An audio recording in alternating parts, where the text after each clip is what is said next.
Bonsoir à tous et à toutes et bienvenue pour un nouvel épisode du Catch Asylum Podcast. Donc je suis, parce que je me présente pas assez souvent dans les podcasts, j'ai remarqué, donc je suis Orange Shanguin, aka Otaku-san. Aujourd'hui, on va revenir sur le Survivor Series Weekend, on va appeler ça comme ça, donc avec le Takeover Wargames, et puis ensuite on parlera en deuxième partie des Survivor Series. Et je suis en compagnie de deux demoiselles assez dissipées. Donc, salut Ambrosia Salut! et Azéris. Bonsoir à tous. Malheureusement, Vince McMahon, fallait peut-être pas dévoiler ce secret de pseudo, mais bon, tant pis, c'est fait. Pour ceux qui n'écouteront pas le podcast, ils sauront jamais, tant pis. Et n'est pas avec nous, et puis bah Dream non plus, on espère que ça va bien aller pour lui, et puis voilà quoi. Et donc, bah, on va commencer du coup par le takeover. Donc, malheureusement, on n'a pas pu voir le dark match, mais apparemment, il devait être assez sympa, d'après ce que nous disait, je crois, Dream hors, euh, hors antenne. Donc, c'était un match Johnny Gargano, je crois, contre. Ah non, il y en a eu trois même. Enfin, deux matchs. Contre Peter Dunne, avec une conservation de titre de Peter Dunne. Ruby Riott qui a battu Sonia Deville. Et donc là, on va parler de l'open air. Donc, du premier match, Lars Sullivan contre Cassius Ohno. Par contre, on va faire pas trop vite, mais on va quand même essayer voilà, de pas faire 2 heures sur les takeovers, les filles. Donc, qu'est-ce que vous avez pensé du match? Et puis, bah voilà quoi, en open air. Aziris. Pourquoi veux-tu qu'on fasse 2 heures dessus? Il n'y a pas Reigns. Pardon. Non, alors, on parlera de ce qu'il fait plus tard. Pas grand-chose. Tu vois, sur le takeover, j'étais pleine de bonne volonté, donc j'ai pris des notes. Et pour Cassius Ohno versus Lars Sullivan, j'ai écrit rien. Donc, Voilà. tu veux aller vite?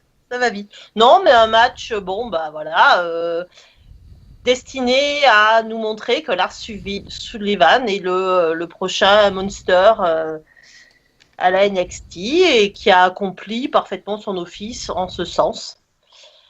Voilà. Rien d'autre à en dire. On aurait préféré voir à la place le Pete Dunne contre Johnny Gargano, mais bon, malheureusement. Et Que on les gens ne l'aura pas weekly de cette semaine, celui-là?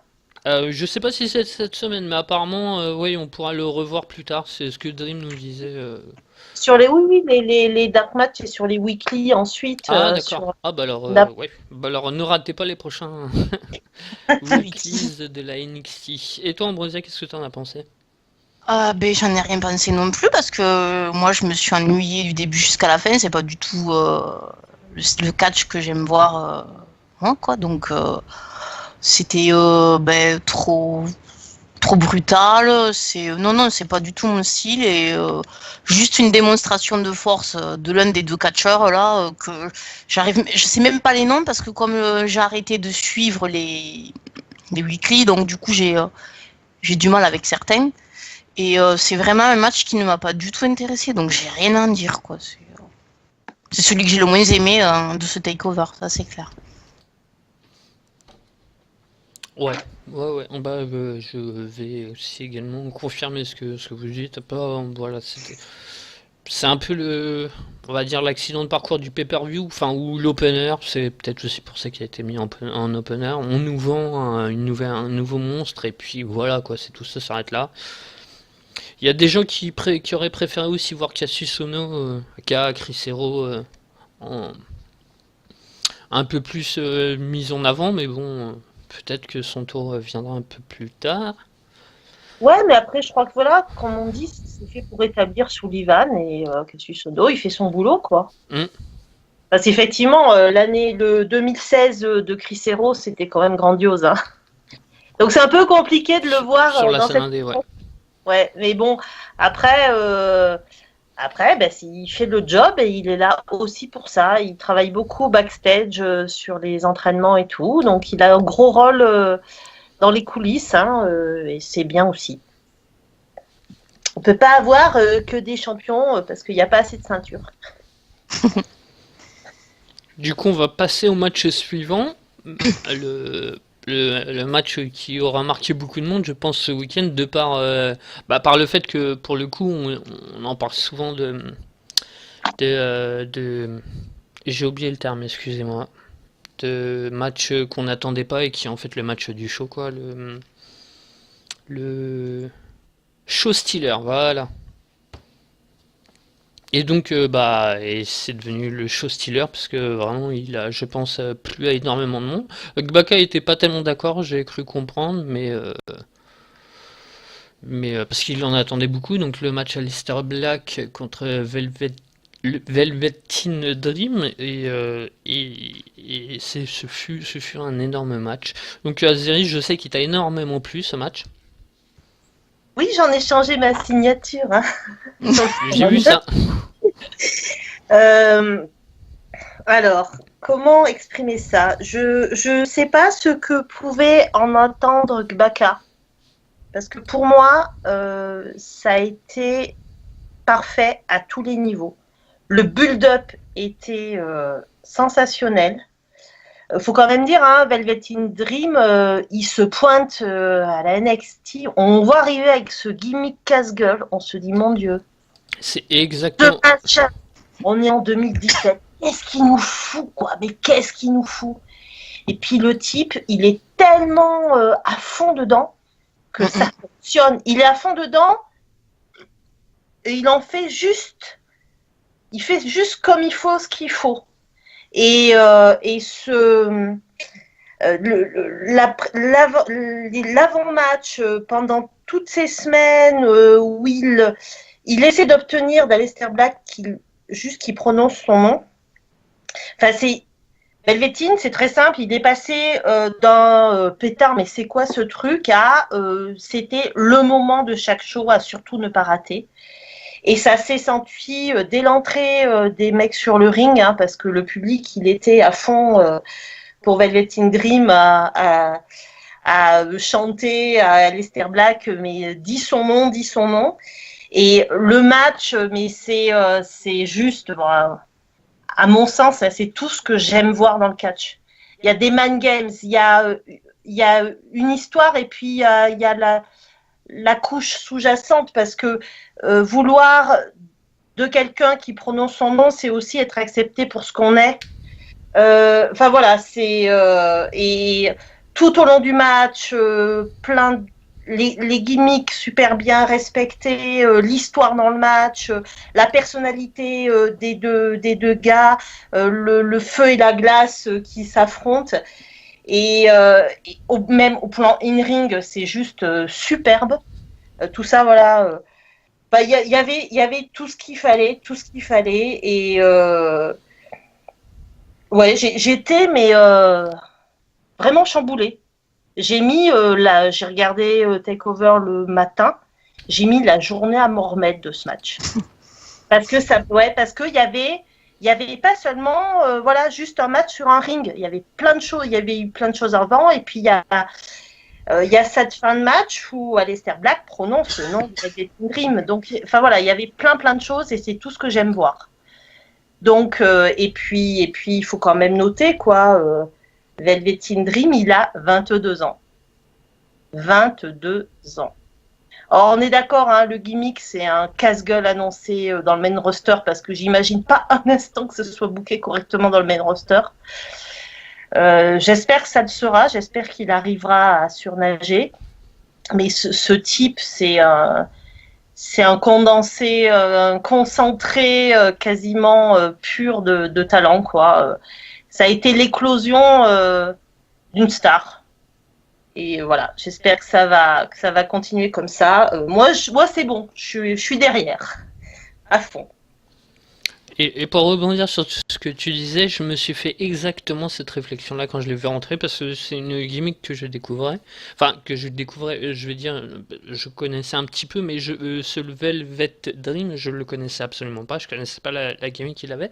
Je me suis fait exactement la même réflexion au moment où il est rentré, je me suis dit, mais comment on peut avoir une gimmick pareille, comment on peut booker ça correctement en 2017?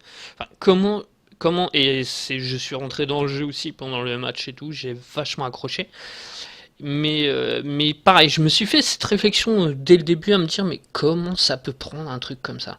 Comment ça peut, dans l'esprit des Américains, après j'y ai pensé même au début, il y a quelques années, vous avez peut-être pas connu vous les filles, mais il y a quelques années, 2010-2011, en fait, il y a un catcheur qui s'appelle Orlando Jordan qui a débuté à la TNA, enfin qui a pas débuté parce qu'il venait de la WWE, mais en fait en 2010-2011, quand ça a été repris et tout ça, qu'il y a eu Hulk Hogan qui est arrivé à la TNA, qu'il y a eu Eric Bischoff, quelques mois plus tard, en fait, il y a Orlando Jordan qui faisait ses débuts à la TNA sous une gimmick un peu similaire, mais pas tout à fait, parce que là, c'était plus bisexualité en fait assumée et tout ça, mais pareil, avec des petits cœurs, des machins, mais plus côté bisexuel en fait. J'aime les hommes, j'aime les femmes, et ça m'a fait un peu penser à ça. Ça a été un flop complet à la TNA, ça a été super mal booké, c'était une horreur absolue à voir.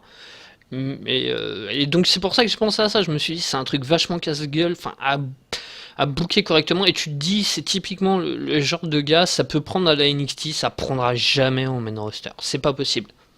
Ouais, mais là, tu vois, je peux pas te laisser terminer sur ce type de note et je veux pas finir sur ce type de note. Ah non, mais de toute façon après on c'est en elle aurait... parler, hein, bien sûr, parce que en tout cas, la NXT, ça a pris quoi. Le mec, il fait fonctionner un truc qui peut pas fonctionner en 2017 et ça fonctionne, mais à 130%. Mais à la NXT aussi, à la NXT, tu peux pas comparer au main roster. Il y a plein de trucs qui prennent à la NXT Ouais, mais les tag teams et tout. Quand tu vois par exemple les tag teams qui changent quasiment pas au main roster et que ça prend pas. Enfin, ouais, mais si tu veux, au départ, c'est tellement casse-gueule, c'est tellement improbable et il y met tellement d'énergie que foiré ou pas dans l'avenir, en tout cas, ce mec, c'est un diamant à l'état brut et ce serait dommage qu'il le foire. Mais comme beaucoup, hein, mais franchement, son travail jusqu'à présent est juste extraordinaire pour un type aussi jeune. Après, tu parles pas beaucoup de son adversaire, mais son adversaire, enfin, il a une gimmick. Je crois qu'il est invaincu à la NXT, si je dis pas de bêtises, j'ai cru le dire quelque part. C'est ce type de 22 ans qui a donné à Aleister Black son meilleur match à la NXT et de très loin. Mais il nous avait aussi habitués à des bons matchs. Ambrose, est-ce que tu veux rajouter quelque chose? Est-ce que tu as été convaincu par le match, par les catcheurs? Moi, je suis largement moins emballé que vous. J'ai bien aimé, mais j'ai pas trouvé ça ultra transcendant. En même temps, comme je disais, j'ai arrêté de regarder les weekly, donc du coup, le personnage de... Tu le découvrais comme moi, quoi. Non, je l'avais, parce que je regarde de temps en temps comme ça, je l'avais déjà vu et c'est pas une gimmick à moi qui me plaît honnêtement, mais par contre, j'adore quand même son entrée parce que le mec, il a une grâce, quoi. C'est waouh pour un mec qui est musclé comme ça, parce qu'un mec quand même dans notre esprit, c'est pas gracieux, quoi. Tu vois, ça va pas être là. On dirait que qui sort d'une école de danse classique, quoi. Il a vraiment une grâce, une prestance, quelque chose qui fait que ça passe. Après, j'aime pas cette gimmick parce que j'avoue, je la comprends pas. Donc, l'histoire qui a été racontée sur le ring, moi, ça m'est passé un petit peu à côté parce que justement, quand j'ai vu le match, je l'ai pas compris parce que je savais même pas qu'il fallait que Aleister dise son nom, ceci, cela. C'est après que je l'ai su, quand j'ai regardé les avis sur Internet et tout ça. Donc du coup, moi, ça m'a pas percuté autant qu'à certains. Après, dans le ring, c'était bon, il y avait, mais c'était pas non plus transcendant pour moi. Donc je peux pas être aussi emballée que vous, malgré que je trouve la performance de, de Velvet vraiment assez impressionnante. Après avoir par la suite, mais je sais pas, c'est mitigé. D'un côté, je suis pas assez impliquée dans NXT pour apprécier apparemment à sa juste valeur. Et d'un autre côté, je reconnais que le petit, quand même, apparemment, il est plutôt, il a quand même quelque chose. Donc pour moi, c'est à voir, à suivre et à voir. Ok. Non, mais pourtant, c'est dommage que t'aies pas compris quoi pendant le match parce que c'était vraiment saisissant quoi. Il lui dit plusieurs fois, même dans les segments d'avant, il demande Non, parce plusieurs que fois même de lui dire de le prononcer, de prononcer que de quand pronon- Alistair il s'est assis, tu sais, il s'est assis, puis Ouais, à la fin. il a attendu. Mais même pendant le match aussi. Oui. Il Ouais, s'est- c'était là, magnifique. j'étais là, j'ai regardé, mais mais pourquoi il s'assoit? Ah, c'était magnifique. Ah Mais oui, mais ouais, c'était. c'était très. Et puis à la fin, il lui dit quoi cette phrase. Mm. Ah, Oui, et à ce qui paraît, même, comment il s'appelle, Kevin Owens, il aurait tweeté oui, T'inquiète pas, ton nom, on le redira, ou je Ouais. sais pas quoi. Mm. c'est moi qui l'ai mis sur le forum, le tweet. Et, Ah, mais j'en ai encore des frissons, quoi. On en reparle, j'en ai des Et moi, tu m'as frissons. donné envie de le revoir. Ouais, non, mais franchement, presque j'en pleurerais. Tellement c'était. Ah, c'est tout ce que Donc, on va pas donner de notes, hein, je pense. on met des notes, parce que celui-là, il faut vachement bien le noter, sinon. Bah oui, mais on n'a pas noté celui d'avant. C'est Et pas puis il y a grave, personne qui a donné ses on peut notes, dire même pas bien. Gbaka, ou alors Gbaka il a mis ça dans Survivor. Non, même pas. Ouais, et Gbaka il nous dit que sur le Les absents, takeover ils sont forts. Bah non, bah vas-y, on dira ça après parce qu'on n'en est pas encore au match. Non, mais on note pas. Voilà, c'est moi qui ai décidé, c'est moi le chef, on Si, note on pas note. takeover. On note, on met 20 sur 20. Voilà, on met C'est 20 sur 20 dommage, pour les matchs. c'est vraiment dommage parce que moi j'avais noté les matchs du takeover et les notes sont bien meilleures pour les matchs du takeover que pour les Survivor Series. Bon, alors Pour donnez moi. vos notes, allez, faites-vous plaisir. Alors on commence par le commencement du coup, Lars Sullivan contre Cassius Ohno, vous lui mettez combien? 10. 11. Alors moi j'ai mis, attends, faut que je convertisse mes étoiles donc ça fait 4 8, 11, j'ai mis 11 pour le Sullivan Ono. Et alors, tac, c'est tout ce qu'on a. Ah non, et bah il a mis 11 aussi, KXL. Et c'est tout, il n'y a pas d'autres notes. Y a pas d'autres notes. Donc, ok. Et donc là, justement, sur le Velveteen Dream contre Aleister Black, tu mettrais combien en Brosia? 12. 12. Toi, Moi, spontanément, sur le coup, j'avais mis 18, mais après ce 12, je ne peux mettre que 20. Surtout que j'ai dit que ce match était parfait bah pour après on moi. fait pas de moyenne, donc bon, il n'y a pas besoin de la Non, remonter surtout puisque. que je peux mettre 100 parce que j'ai dit que c'était parfait Et et que moi je lui ai mis et aujourd'hui, j'en reparle et ça me 4. chamboule toujours autant, donc ça vaut 20. 17 je lui ai mis. Et KXL, il lui a mis bah 17 aussi. Putain, on est d'accord avec KXL pour l'instant. Waouh. Je suis choqué. On a vu le même truc, c'est bon. Gbaka, lui, il a pas mis de notes, donc tant pis. Et puis, il n'y a pas d'autres notes sur le forum, donc voilà. Donc, on va passer ensuite au Fatal 4-Way match pour désigner la nouvelle championne féminine de la NXT avec une victoire d'Ember Moon un peu logique hein, quand même parce que tout le monde s'y attendait plus ou moins, même si Nikki Cross paraissait quand même possiblement la rivale. Bon, les autres deux japonaises qui suivent, c'était a priori pas possible. Enfin, bah, c'est difficilement envisageable en fait que Kairi Sane puisse devenir la nouvelle championne après un long règne d'Asuka et donc Peyton Ross non plus n'a pas gagné. Donc qu'est-ce que tu as pensé de ce match toi Ambrosia? Ah, moi j'ai adoré. C'était un superbe match, bien rythmé. J'ai trouvé le match des filles de NXT bien meilleur que les matchs qu'on a eu féminins à Survivor Series. Donc c'était un match bien rythmé, intense, avec quand même du suspense, parce que même si on s'attendait plus ou moins à la victoire d'Ember Moon, on n'est jamais sûr, quoi. Tant qu'on n'a pas vu la fin, on n'est jamais sûr. Et puis, voilà, tu croises les doigts. Vu les tombées, ceci, cela, non. Les filles, elles se sont données, je trouve. C'était vraiment intense. Elles ont pas fait semblant. Et puis, je suis vraiment contente de la victoire de Amber Moon parce qu'elle le mérite. Et depuis le début, moi, depuis que je l'ai découverte donc, à NXT, je trouve qu'elle a vraiment un certain charisme. Et dans le ring, elle a le niveau, quoi. Et moi, je vais même aller plus loin. Et pour moi, c'est une fille qui in-ring. Je te parle in-ring parce que niveau personnage... on lui laisse pas assez développer, je trouve. Ah, c'est surtout qu'elle en a pas tellement, quoi. Ouais. Enfin, Surtout qu'elle n'a pas l'air d'avoir beaucoup d'idées. tu peux imaginer une Ouais. sorte de guerrière un peu, mais enfin, genre Athéna, mais comme son, Oui. en fait, comme son nickname, mais après ça s'arrête un peu là, quoi. J'ai l'impression qu'elle a pas trop de. Autant Nikki Oui, mais Cross, tu oui, mais le peux truc, Kairi c'est Sane, quand même facile. C'est avec le fait. Moi, je trouve que son personnage en Amber Moon, il serait facile à développer justement. Déjà, rien que lorsque tu vois la tenue qu'elle a, justement, il faut qu'elle.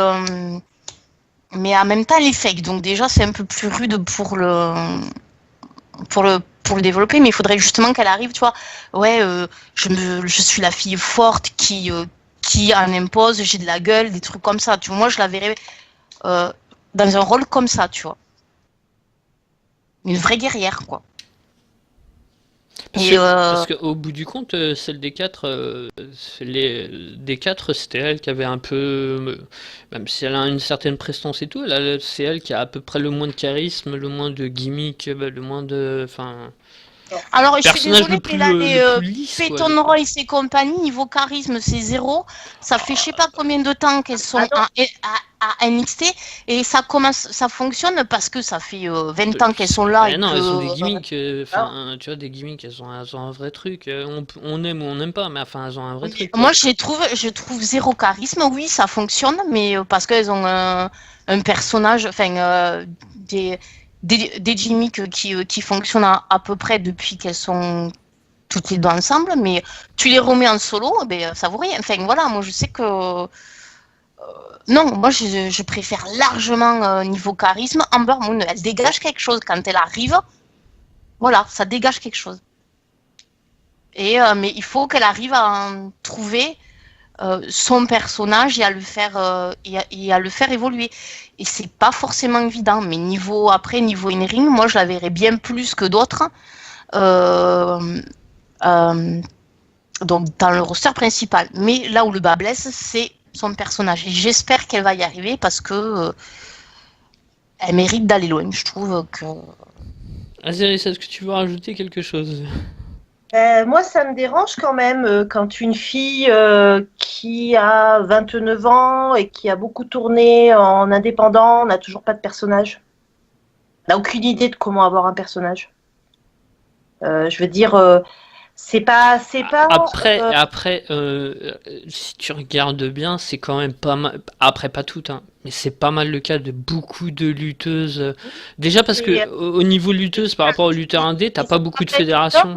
Donc, enfin, tu regardes la Shimer par exemple, t'as pas énormément de filles à gimmick, quoi. Ouais, mais c'est même pas en fait. C'est vrai qu'on parle de gimmick, mais c'est même pas un gimmick qu'il lui faut, c'est de la personnalité. Mais elle en a de la personnalité. Non, mais je veux dire, c'est pas question d'en avoir ou pas, c'est question, à un moment, il faut que toi, en tant que spectateur, tu ressentes qu'elle en a. Il y a des gens qui ont de la personnalité qui n'arrivent pas ah ben ouais, ben moi non, je la sens pas. Moi non plus. Et pourtant je l'adore, mais. Elle est apparence, elle est, bon, alors voilà, tu vois, elle a une tenue, elle a une entrée, elle se planque derrière les lentilles, mais du coup, ça manque d'authenticité. Tu sens pas que ça vient d'un truc qui est ancré en elle. Et c'est quelque chose qu'il faut qu'elle trouve. Et j'espère réellement que ce titre va lui permettre de le trouver, de l'aborder, quoi. Parce que c'est vraiment dommage. Kairi Sane, c'est un peu la même chose, hein, au-delà de son entrée et puis de cette adorabilité juste impressionnante. Non, mais au-delà de ça, il n'y a pas grand-chose. Donc là, de toute façon, il faut laisser le temps. Oui. Je pense qu'effectivement, elle vient d'arriver. Elle est japonaise, peut-être. Je ne C'est sais pas. beaucoup plus dur. Voilà, niveau culture, je pense que c'est beaucoup plus dur, quoi, parce que Ouais. c'est quand même une Après, culture beaucoup plus discrète, quoi. Donc, ça aurait été une erreur de lui filer la ceinture maintenant, parce qu'il était à craindre qu'il reproduise Asuka et qu'elle ne la lâche plus. Oui. J'ai été impressionnée par le travail de Peyton Ross sur ce match. Elle était très présente, elle n'a pas arrêté, elle a été vraiment chouette.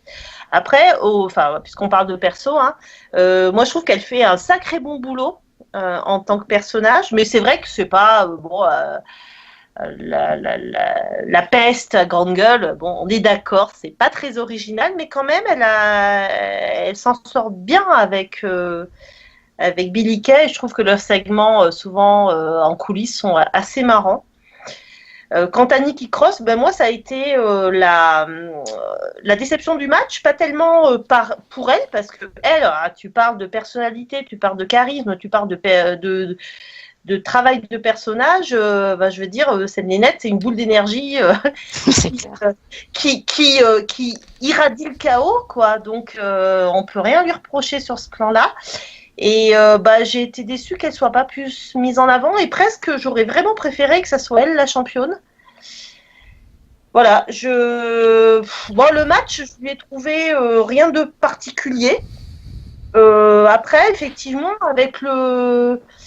après coup, je me dis qu'Amber Moon, c'est pas celle sur laquelle j'aurais parié, parce que je la trouve décevante par rapport, j'aimerais bien qu'elle trouve sa voie avec un X. J'espère qu'avoir le titre, ça va le lui permettre. Après, c'est quand même une bonne catcheuse, une bonne athlète. Ça, je pense que, tu vois, on peut pas. Oui, non, c'est pas la question. Non. Je veux dire, on est d'accord, mais s'il suffisait de faire des double flips et puis des trucs comme ça, Apollo Crews, il serait champion universel, quoi. Et justement, pour en revenir, tu vois, à ce que tu disais par rapport à la personnalité de la scène indé et tout ça, Nikki Cross, aka Nikki Storm, je l'ai découvert il y a quelques années en regardant je crois que c'était vers 2010-2011 quand elle avait marché encore assez bien la Pro Wrestling Ave, fédération anglaise de filles, où je regardais tous leurs events en live et tout, parce qu'en plus c'était cool parce que ça passait à 21h chez nous, quoi, donc tu pouvais regarder en live, payer, regarder en live, c'était cool, t'avais pas besoin de te lever à 2h du mat, et je l'avais découvert dans un de ces events, et je me rappelle de ses débuts parce qu'elle m'avait déjà marqué à l'époque, mais tu vois son évolution en fait de son personnage. Après, c'est grâce à Sanity et tout ça, quoi. Mais à l'époque, c'était juste une île, ce qu'il y a de plus classique, destructrice, qui triche, enfin, il y avait absolument, tu vois, déjà elle était pas mal, mais là, je trouve que faire partie de cette faction, et puis elle en est devenue une sorte de étendard comme ça, une sorte de boule d'énergie un peu, Ouais, c'est ça. Mais souvent, je un me peu dis, dingue, un peu faux-folle, un peu. ouais, mais souvent, je me dis, putain, elle en fait trop, mais d'un autre côté, il vaut mieux ça, quoi. Parce que il y a trop de personnes avec qui il se passe pas grand-chose. Et après tout, on a beau dire le catch, machin, les qualités athlétiques bidules, avant tout, c'est du spectacle.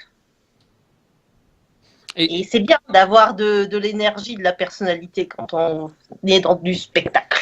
Et sinon, j'ai beaucoup aimé le truc de fin, ça n'a pas dû parler à grand monde.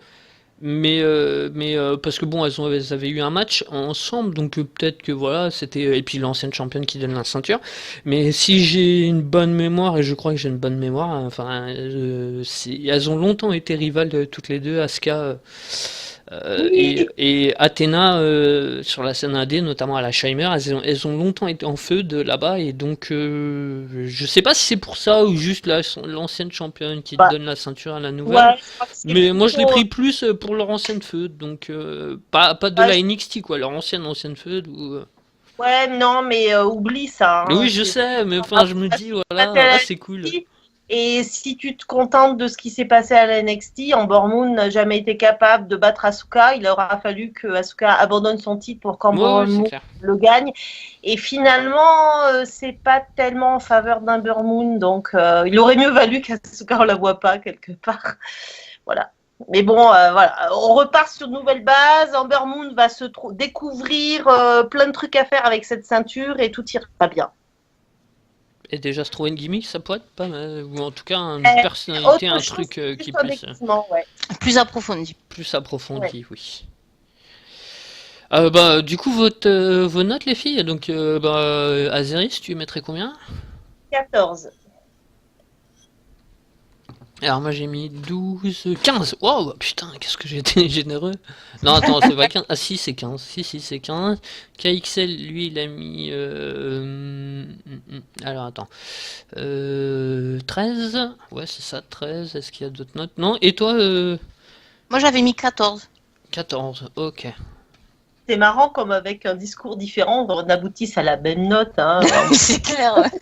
Mais bon, Ouais, mais pas, parce que c'était quand même un bon match au bout du compte. Enfin, c'est quand même un bon match. Mais bon, c'est en fait juste la championne à part toi, Ambrosia, Ouais. La championne. Moi, Ah, personnellement, moi, je suis j'aurais contente, préféré parce que Nikki depuis Cross, longtemps mais que je enfin veux bon. qu'elle soit championne, donc je suis contente. Enfin bon, on va passer du coup à la ceinture principale de la NXT qui était remise en jeu. Drew McIntyre qui affrontait Andrade Almas aka La Sombra. Je me rappelle jamais, c'est lequel. oui, Oui, c'est c'est La ça, la Sombra. Ouais. Sombra. Ouais, La ouais. Sombra au Mexique. Et donc, La Sombra, Andrade Almas. Et la Sombra, il n'existe plus, il a plus son masque. Oui, Il est non, mort. mais, oh, tu connais Mais les oui, Mexicains, ils sont capables de refiler le masque et puis hop, ils te font La Sombra 2 et puis il voilà. a perdu, c'est ce que j'ai vu Oui, mais c'est passer. pas grave, ça, au Mexique, ça compte pas. Tu peux mettre des 2 devant, des 3 des. Non, là, il a perdu, il n'y a plus de la Sombra. Et alors que c'est quand même le créateur des Los Ingobernables. Hein. Ouais. Ouais. Hommage. Enfin bon, donc et voilà, et donc la Sombra, enfin Almas qui devient champion, toujours accompagné par Zelina Vega, aka Rosita la TNA, pareil. Ambrosia, tiens, qu'est-ce que t'as pensé de ce match? Ben, moi, j'ai bien aimé ce match, comme tous les matchs avec Drew McIntyre en général. Ben, moi, j'aime, je sais pas pourquoi, c'est comme ça. Ouais, c'est bizarre parce Euh, que tu vois, en prenant un peu de recul, ce serait typiquement le genre, je pense, de catcheur que tu n'apprécies pas forcément dans son Ouais, catch. ben, complètement. j'adore ce qu'il fait, je sais pas. Il y a, je sais, la façon dont il porte les coups, je trouve qu'il les vend bien, que ça fait vraiment très réel, et puis ça fait pas trop lourdingue, je trouve que ça fait pas trop bourrin non plus, ça fait juste ce qu'il faut, tu vois, ça impacte, mais c'est pas comme, comment il s'appelle, hein. Là, les deux, là, qui s'habillent comme le Shield, mais qui sont pas le Shield. Le style dans pas sexy. Les Author of Pain, Voilà, voilà. Eux, ça fait bourrin, tu vois, quand ils tapent. Oui, Tandis que McIntyre, non, ça technique. fait juste puissance. Oui, puissance, c'est plus technique. C'est vraiment quand il prend les gens, j'ai vu d'autres matchs où il te prend il te le balance là d'un coup, là, wow, mais comme il te fait ça, c'est bon. Il te porterait, il te balancerait une serviette et tout, c'est impressionnant, quoi. il est grand. Hein. Ouais, il est vachement grand, ouais, punaise.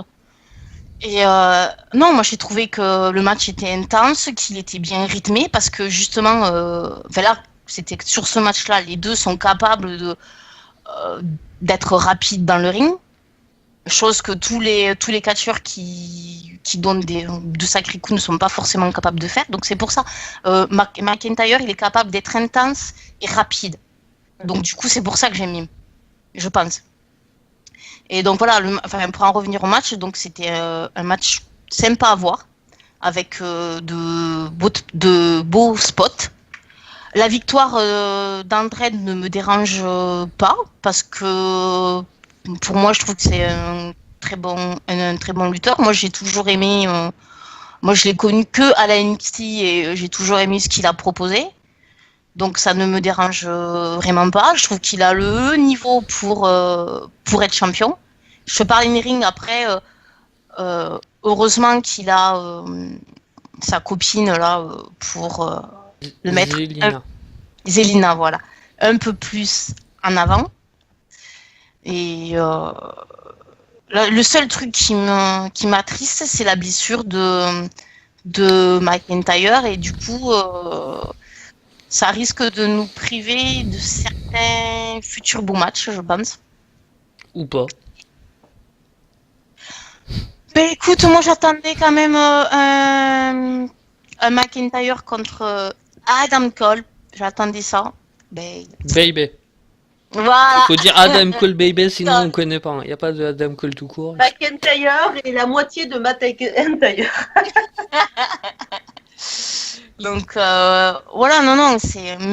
Bon, après, c'était un match vraiment sympa à voir et que ce soit l'un ou l'autre qui avec la ceinture, ça me va. Donc c'était du tout bon pour moi, quoi. On parlait de gimmick tout à l'heure, de développement, Almas, c'est typiquement le genre de gars aussi, on peut voir la progression et l'évolution de sa gimmick au fur et à mesure. Au tout début, si je dis pas de bêtises, il a commencé en tant que fesse, c'était assez fade, assez truc. Après, il a fait un heel tour, ensuite il a été accompagné par Zelina, et au fur et à mesure du temps, sa gimmick prend corps, devient de plus en plus intéressante. Enfin, il y a un vrai développement. Parce que moi, je me rappelle aussi au début qu'il était là, Almas. Le public, il était vraiment pas gentil avec lui. Ouais, non, mais attends, c'était une catastrophe. Non, mais le public, même, je sais pas, exemple, je me rappelle l'année dernière, quand t'as le président qui est passé, donc Trump qui est passé, je crois que la semaine d'après, le public il disait à Almas de retourner chez lui, quoi. Ah non mais Almas, les premiers temps, c'était une catastrophe. Oui, mais In-Ring, c'était très bien, je vois pas. Mais In-Ring, il a toujours été un des meilleurs au monde, c'est bien pour ça que la NXT l'a engagé. L'assemblage. Mais je trouve ça extrêmement méchant. Et juste parce que le mec il est mexicain, non, c'est pas. Non, c'est pas. Ce qui a été critiqué, c'est pas le fait qu'il était mexicain, c'est qu'il était mauvais en personnalité. Almas, quand il déboule, c'est une désillusion. Enfin voilà, je disais tout à l'heure, le seul match de la CMLL que j'ai vu, c'était le match où il perd son masque. Et il y avait une émotion juste extraordinaire. C'était contre qui, la Parka ou un truc comme ça? Ouais, j'avoue que je me souviens plus. Je me souviens juste du moment où il enlève le masque et je dis mais pourquoi il se cachait tout ce temps? Mais qu'est-ce que t'as caché ta petite boule d'amour? Ils sont tous choupinous, hein, généralement. Quand ils retirent leur main, je me dis ouais, pourquoi? Il y a que ça, choupinou d'amour.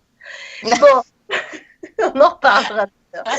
Mais non, mais Almas, au tout début, il faut qu'il trouve ses marques et c'est juste affreux. Moi, je suis effondrée parce que je mets beaucoup d'espoir, mais c'est encore une fois la preuve que être bon in ring ne suffit pas. Mais pour moi, si, parce que moi, dès qu'il est arrivé, j'ai adoré ce mec. Ouais, non, mais d'accord, mais oui, il a une. Ouais, mais en fait, si tu veux, t'es plus une fan de catch indé en fait que techniquement parlant, voilà. Tu vas être plus intéressé. Comme il fut un temps pour moi, même toujours un peu, mais après. Mais l'un n'empêche pas l'autre, en fait. Mais voilà. Ah et oui, je dis ça, mais moi, ça me suffisait amplement, quoi. Franchement, je vois pas ce que les gens. Ouais, mais il est encore mieux maintenant, c'est ça qu'on veut dire. Il est encore mieux maintenant parce qu'il a du caractère, enfin il a un peu plus de caractère. Le fait qu'il soit accompagné par Rosita apporte encore plus.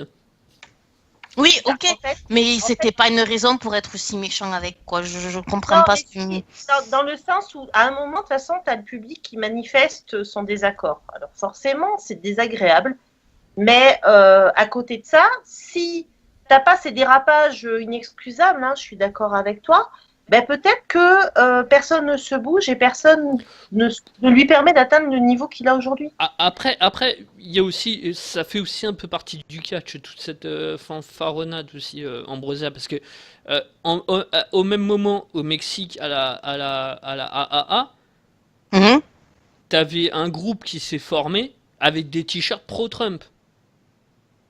Au Mexique, c'était Johnny Mundo, c'était Cage, c'était donc tu vois, donc une faction pro-Trump, tu vois, en plein Mexique. Ah mais oui, parce que c'était oui, mais forcément, mais ça c'est logique, c'est américain. Ça fait un peu partie, tu vois, du folklore un peu. Ouais, après, tu sais, c'est la foule, hein. Il suffit d'un con qui lance un truc, et puis il y en a 10 qui reprennent, et puis ça prend de l'ampleur. Oui, mais enfin, Mais- revenons s'il vous plaît sur le match quand Et, même. Et puis, mais enfin, moi je parlais au du début, développement du personnage, mais revenons quand même un peu sur le match. au tout début, effectivement, Andrade Almas, c'est une espèce de gigolo de bas étage qui arrive même pas à être sexy tellement il est paumé. Ça, il arrive avec son petit chapeau, sa petite tenue qu'il enlève. Ah oui, toute blanche là, il était Ouais. super mignon là-dedans. J'ai pas envie de lui glisser des billets dans le slip, quoi. Je veux dire. Non, mais sérieux, c'est une catastrophe. Et je l'ai déjà dit dans un podcast précédent, mais je suis désolée, je vais ressasser, hein, mais non, je suis pas désolée, parce que ça me fait plaisir de le dire. Ce qu'a apporté Zelina Vega, c'est juste extraordinaire, parce qu'au bout du compte, ce mec, en acceptant l'autorité de Zelina Vega, il a gagné en maturité et en virilité, quoi. Parce qu'au début, c'était pas gagné. Et parce qu'il sait que s'il fait ce qu'elle dit, il va progresser. Et c'est exactement ce qui arrive. Et c'est vraiment, même elle, au plan personnel, c'est une super manageuse, une femme forte. Puis c'est juste extraordinaire parce qu'elle est vraiment minuscule. Et la manière dont elle laissé l'Hurricane Rana sur McIntyre qui fait tourner la fois. Ah non, c'était extraordinaire. Et c'est vraiment une association à bénéfice réciproque parce qu'elle-même, elle a intérêt à ce que Almas progresse et l'emporte parce qu'elle-même, en tant que manageuse, elle gagne en crédibilité. Donc c'est une très très belle association. Et ouais, je suis désolée de la blessure évidemment de Drew McIntyre, mais il y a eu quand même un véritable problème dans son run de champion qui n'a pas été extraordinaire. Et puis il faut vraiment qu'il bosse ses interviews en coulisses, quoi. Il était tout raide, enfin ça allait pas du tout. Il y a encore des trucs à bosser chez McIntyre. Mais bon, on murmure qu'il aurait pu, sans sa blessure, monter dans le main roster. J'aimerais voir ça. Moi, ça m'interpelle. Parce que quand il est arrivé à NXT, alors après, c'est ce que j'ai lu, mais je sais pas si c'est vrai ou pas, il disait que lui, il voulait aller à NXT et qu'il voulait pas monter dans le roster principal et que dans le contrat, il y avait marqué qu'il resterait à NXT. Ouais, mais d'un autre côté, si on lui offre sa chance en lui disant bah non, mais on te donnera ta chance et tout, après tout, t'as été champion, ça vaut le coup d'essayer. Je veux dire, à un moment, le mec, il a rien à perdre, ça marche pas la WWE, il retournera en indépendant, il se fera un fric dingue. C'est oui, bon, tout à fait. Lui, sa carrière, elle est faite. Je veux dire, où qu'il catch, de toute façon, il gagnera de l'argent. Ah donc, oui, parce qu'il avait déjà une bonne carrière. C'est surtout il a gagné le respect des officiels de la WWE en réussissant de manière éclatante quand ils l'ont eu fait. Donc le type, il n'a plus rien à prouver, il n'a plus rien à perdre. Bon, en tout cas, on n'a pas une nouvelle de sa blessure, on ne sait pas pour combien de temps il en a. Mais il y a juste une question que je voudrais vous poser, parce que j'ai regardé le takeover le dimanche matin, et je suis persuadée avoir déclenché un tremblement de terre quand Almas a gagné, en hurlant. Vous avez rien. Vous avez... Non, sur l'échelle de Richer, c'était non, ça devait pas être, ça devait être du 001 ou. Ah non, sérieux, je m'y attendais tellement pas. Et puis après coup, c'est logique parce qu'effectivement, Zelina lui apporte un truc, il la ferme, il fait exactement ce qu'elle lui commande, et puis ça l'aide à progresser. Et puis c'est chouette que ça aboutisse, que ça marche à ce point-là, quoi. Et puis franchement. Si on se retrouve par la suite avec une feud Almas, Aleister Black, je suis à fond déjà. Je veux. Ah, je signe des deux. Ah ouais. Et des deux pieds. Ouais, exactement, pareil. Mais on avait déjà eu ce match, si je dis pas de bêtises, dans un précédent takeover.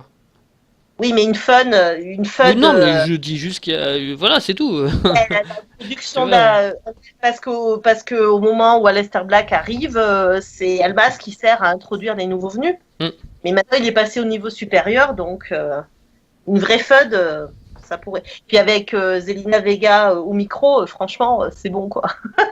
Ça devrait être juste génial. Et quant à moi, je vais pas te donner mon avis parce que j'ai pas d'avis sur ce match. Je suis pas trop rentré dedans. Je l'ai trouvé sympa, mais enfin, je fais partie des rares personnes à pas aimer Drew McIntyre, donc voilà, j'ai jamais rien trouvé de spécial, mais bon, ouais, je suis pas rentré dans le match. Je sais même pas pourquoi j'ai noté ce match aussi bien, mais bon. Parce qu'il y a Drew Pas McIntyre. chaud.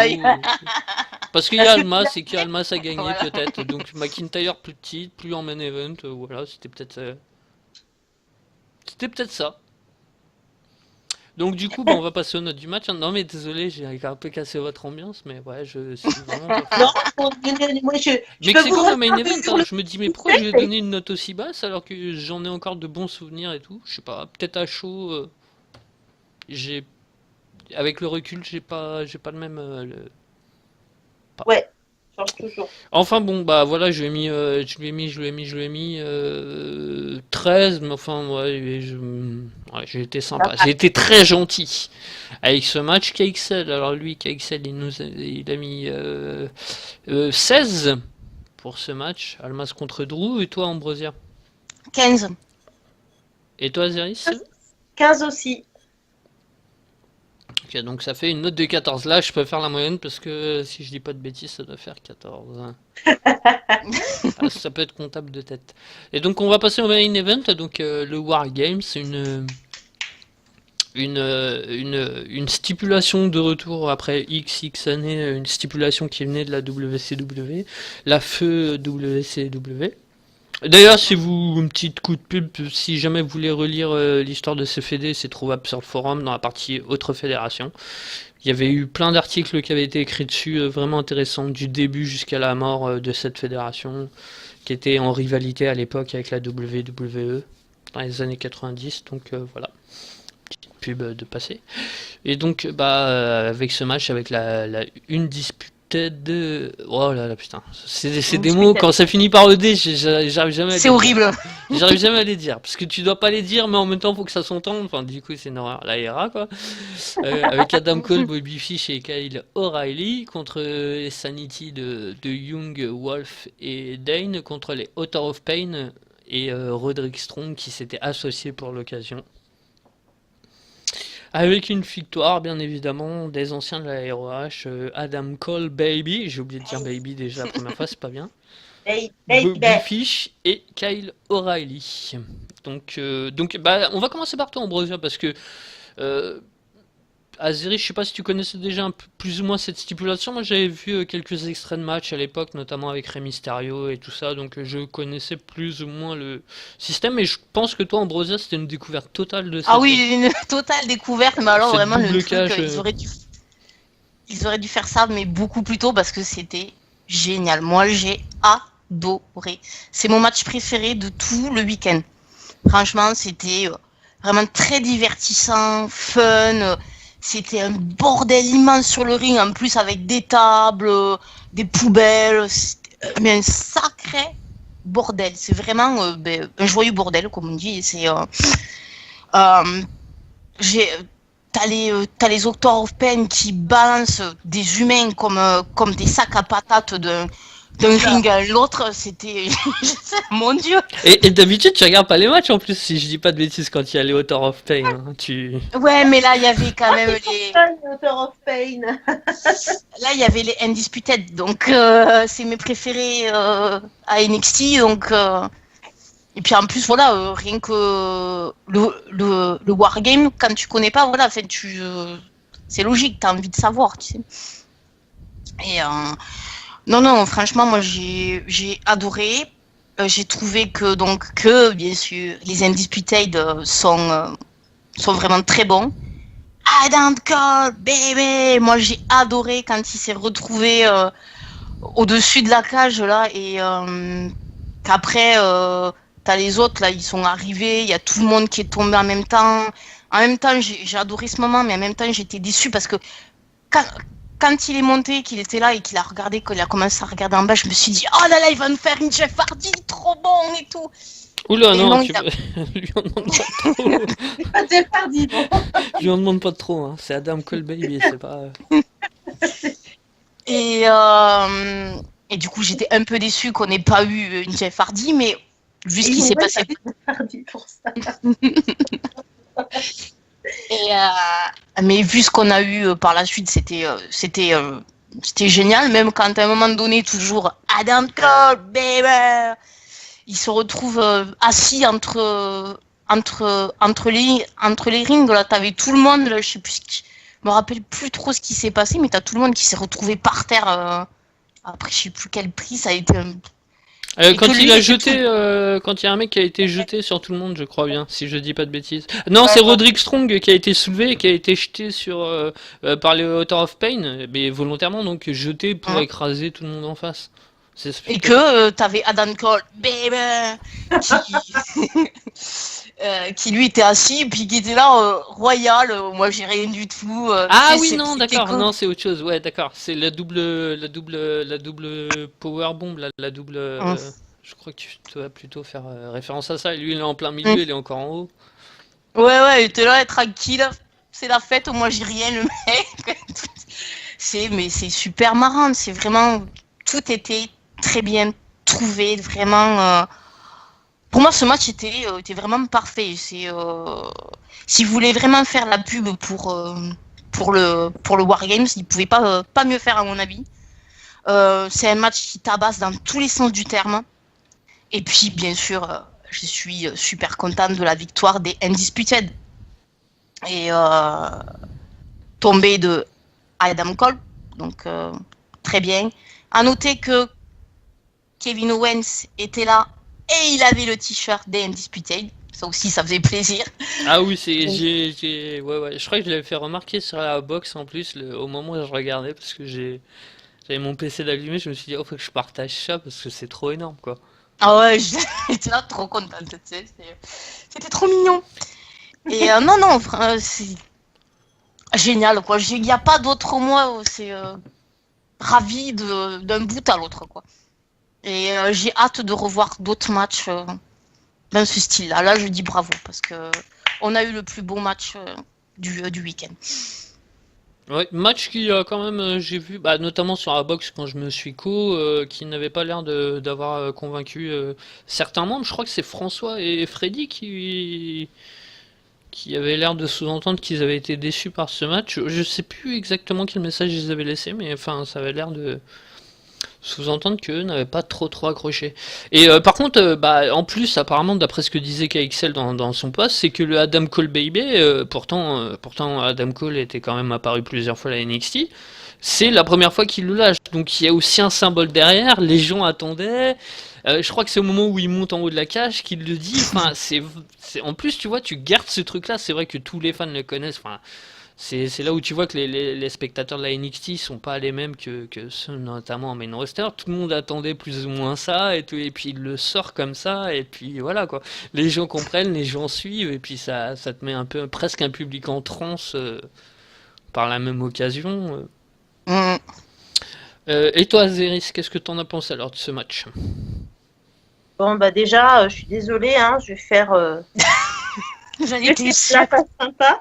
Non, bah oui, bah écoute, c'est pour ça qu'il faut être plusieurs au podcast. Pour toi, t'aimes pas Adam Cole aussi, ouais. C'est pas que je l'aime pas, c'est que je comprends pas pourquoi tout le monde s'excite autant, quoi. Effectivement. Il a un putain de charisme, voilà.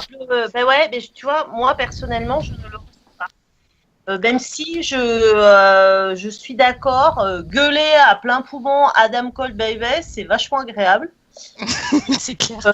Mais oui. Hors de ça, franchement, j'attends encore qu'il me donne quelque chose qui me convienne, mais c'est ok, hein. Voilà, c'est pas grave, hein. Je vois que ça met en transe plein de gens, donc tant mieux. Moi, je me rappelle quand je l'ai vu quand il était donc à la NJPW que voilà, la première fois que ou alors c'était à la PW. Non, je l'avais vu à la PW la première fois. Ouais. Et je me suis dit que le truc quand je l'ai vu, je me disais mais qu'est-ce qu'il fout là lui? Tu sais, il a vraiment le profil WWE ce mec. Ah bah, Parce que, tu sais que ça fait quelques années que, Ouais, enfin, il tournait ouais, en rond à la ROH et compagnie, et puis qu'on souhaitait tout à fait. ardemment qu'il aille à la WWE, parce que il avait le profil, ça fait des années et des années que beaucoup trouvaient que ce type avait un profil WWE compatible. ah, c'est ça, ah oui, oui, ça. Moi, je pense et j'espère qu'il fera une bonne Après, carrière. Mesure combien? un type comme Mike Bennett, on disait aussi la même chose, Mike Kanellis, quoi. Mhm. On disait la même chose. Bon, après, ils lui ont Ouais, mais foutu un peu après, une gimmick de merde, Mike mais enfin. Kennedy, il est arrivé aussi avec ses problèmes d'addiction, donc ça doit y jouer beaucoup. Donc, attendons de voir. Hein. Puis, ils sont allés directement en main Ouais, roster, ouais, direct. Candice, en partie, surtout grâce au talent de Maria. Mhm. Pro. Et Maria, bah, attends, alors, lui, il arrive avec ses problèmes d'addiction et pas en forme du tout, ce qui Et Maria déplaît. est Et enceinte. elle est enceinte. Bah, je veux dire, ils ont mal calculé leur coût hein, pour faire carrière à la WWE. Voilà. Après, moi, je suis pas anti-Adam Cole. Hein, j'attends juste que de tomber fan. Mais j'attends depuis un moment. C'est vrai que je l'ai découvert à la Ring of Honor. Alors attends, quand je commence à regarder, il est blessé. Hein. Il a eu des problèmes de genou. Hein. C'était ça le genou. Aïe, aïe, aïe. Et voilà, mais j'ai toujours pas été touchée par la grâce. Je suis sûr que tu l'aurais connu à la CZW à l'époque où il avait les lunettes de soleil et tout. Je pense que Non, t'aurais pu. c'est pas du tout une fin de non-recevoir. Moi, généralement, les mecs, quand je les aime, c'est définitif. Il faut vraiment qu'ils aillent très loin pour que je change d'avis. Et quand j'aime pas quelqu'un, c'est assez simple de me retourner. Il suffit d'un truc, de me montrer quelque chose qui me convienne. Hein. Et non, non, c'est pas. Il y en a que pour un où c'est définitivement mort, mais bon, ça c'est une autre affaire. Et non, non, moi j'attends. Hein, j'ai hâte de devenir fan d'Adam Cole. Hein, Et c'est pour en revenir au match, alors du coup, ton. et alors, moi, il y a eu. Alors, déjà, d'une part, je n'avais jamais vu les Wargames, hein, parce que moi, je me suis mise au catch il n'y a pas si longtemps que ça, à haute dose. Et donc, j'ai pas le temps matériel de regarder des trucs d'anciens. Anciens, hein. Je regarde Mhm. trop de trucs actuels. C'est vraiment la fuite en avant, je peux pas.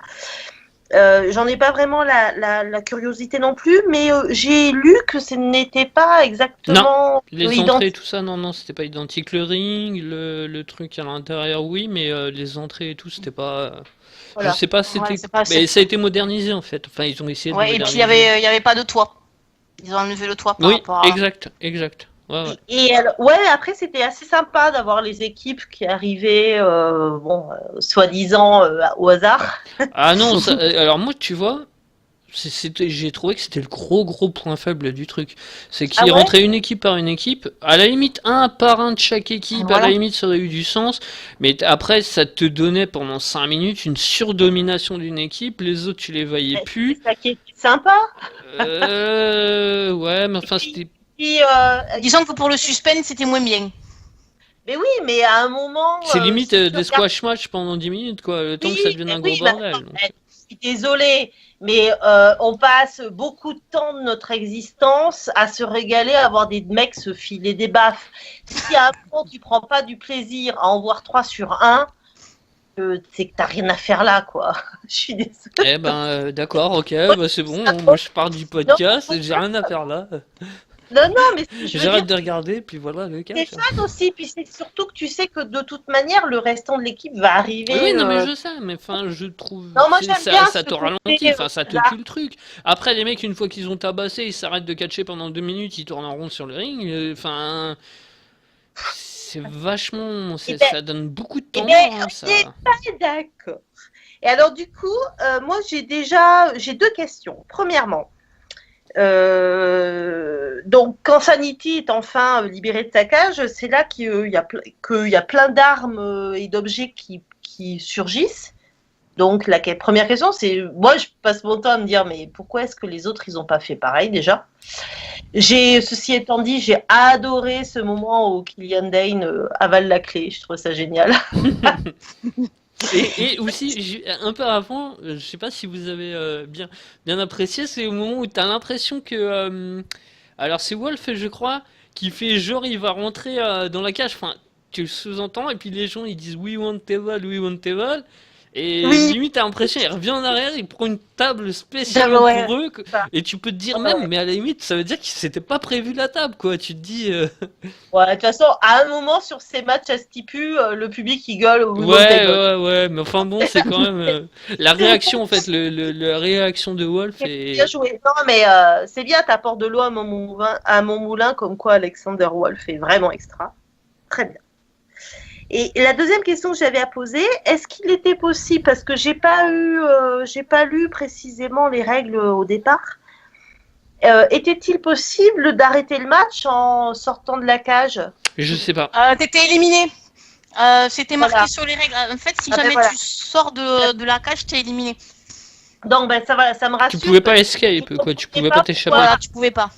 Oui, voilà. Ben, donc ça va parce que je me suis Donc, posé ce qui la est pas question. logique aussi que la question que je me suis posée, pourquoi est-ce que Adam Cole, Bearer, C'est était ça. en haut de la cage? Pourquoi est-ce Et qu'il a c'est ça. essayé Je me suis posé la question. Je me disais, mais pourquoi il reste là-haut comme un con? Qu'il l'est certainement. Bah Au lieu de sortir. après t'es plus en C'était sécurité effectivement là-haut qu'avec ces bêtes sauvages. Oui, Hein, parce que enfin. c'est plus dur pour voilà quoi. Ben, ils auraient mieux fait de laisser le toit à ce niveau. J'aurais mieux compris. Mais c'est Vince, il a dit que c'était justement pour pouvoir faire parce que moi j'avais lu ça, c'est une idée à Vince d'enlever le toit. Faire le Que spot du- c'était que maintenant c'était que les catcheurs étaient capables de faire autre chose que ce que faisaient les catcheurs avant et que ça allait être très utile pour avoir plus de spots, tu vois. Ah bah là, c'est sûr. Et alors là, du coup, Ah, ok. moi j'ai été déçue quand même sur ce coup-là, puisque il nous a pas fait Jeff Hardy. Donc du coup, moi je m'attendais à une Non, Jeff mais- Hardy dans le. Si tu veux une Jeff Hardy à ce niveau, tu prends Jeff Hardy, mais il y a quelques années, hein. Oui, je Tu sais. prends pas- Voilà, parce que là, attention. Non, mais attends, Jeff Hardy nous a fait peur. Hey! Redream, on est en train de Ouais. parler du main Bah, event bonjour. de Takeover, est-ce que tu veux en dire quelque chose? Vous avez même pas commencé sur Survivor Series? Ah non, pas Non, encore. mais Non, non. Bientôt, D'accord. bientôt. Et parce On avait qu'après, déjà en main event, so, c'est déjà c'est pas mal. Ambrosia qui a un peu galéré, tout ça, ça a été compliqué de démarrer. Ouais, c'est clair. Le main event de Takeover, du coup? Ouais, Ouais. Bah, j'ai trouvé que c'était un excellent match. Après, sur la fin, il y avait un peu un faux rythme, quoi. Et j'ai pas compris cette idée. Pourquoi faire une German, pourquoi prendre deux tables pour faire une German suplex? J'ai l'impression que c'est à cause de ça qu'il s'est ouvert, en fait. Pourquoi ne pas en Ouais. prendre une seule? Bah, pour que ça soit impressionnant, effectivement, notons que mon chouchou s'ouvre la tête et ils lui ont carrément posé les agrafes sur le bord du ring pendant que les Mais caméras c'est même pas regardaient calculé. ailleurs. ah, Tellement- j'étais en train de me demander tellement si il j'étais était en train de ouvert. fabriquer. Alors, les médecins ils sont intervenus au travers de la cage au bord du ring. Ah, j'avais pas vu pour les agrafes, mais c'est vrai que c'était assez glauque, hein, et puis tu te dis mince. Ça a donné un faux rythme après, à partir de là, et puis aussi, comme je Ah le oui, disais tout à l'heure, au niveau des entrées au niveau de l'entrée des catcheurs, où ils sont rentrés deux par deux, bah on va passer aux notes du coup, Mm. les filles, et puis Dream. Alors, tac tac, je reprends mes notations. Hop, voilà. Donc, moi j'ai mis. Je sais pas pourquoi j'ai mis ça, parce qu'en fait ça valait mieux, mais enfin bon, j'ai mis. Je vais mettre 14, tiens, voilà, pour la peine, je la modifie. Hop, entre temps, je modifie pas mon poste, mais je mettrai 14. KXL, lui, il a mis. Oh, il a mis 19. Ah ouais. Il est bien ce petit. Toi, Oui, il est bien. Ambrosia, tu mettrais combien? 19. Azeris 16. et Dream, toi? Pareil, 16. Bonne petite note. Hop. Tac. Donc bah là ça va être la fin de la partie 1 du podcast. Donc bah voilà, à tout à l'heure pour la partie 2. Hop. À toutes.